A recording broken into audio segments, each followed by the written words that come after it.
ওরে রোকেয়ারে তুই কোনাই আই তো নোয়াখালী এক্সপ্রেস করে বিপিএল এ চলি আইসি। নতুন চমক এনে এভাবেই নিজেদের অফিসিয়াল ফেসবুক পেজে এক স্ট্যাটাস দিয়েছে বিপিএল এ নবাগত দল নোয়াখালী এক্সপ্রেস। নোয়াখালী এক্সপ্রেসের বিপিএলে আসাটাই ছিল বড় চমক। নিলামের আগে পরে মিলিয়ে এখন পর্যন্ত বেশ শক্তিশালী দলই গঠন করেছে তারা। তবে এবার মাঠের বাইরেও নতুন চমক নিয়ে হাজির হয়েছে দলটি।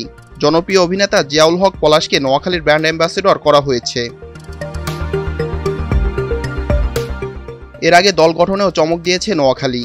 মালিকানা পেয়েই দেশি ক্রিকেটারদের মধ্যে সরাসরি চুক্তিতে দলে ভিড়িয়েছে ওপেনার সৌম্য সরকার ও পেসার হাসান মাহমুদকে।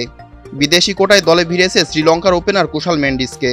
এরপর একে একে ওয়েস্ট ইন্ডিজের মারকুটে ওপেনার জনসন চার্লস, আফগানিস্তানের মোহাম্মদ নবী ছাড়াও আলোচনায় আছে নিউজিল্যান্ডের তারকা জেমি নিশামের নাম।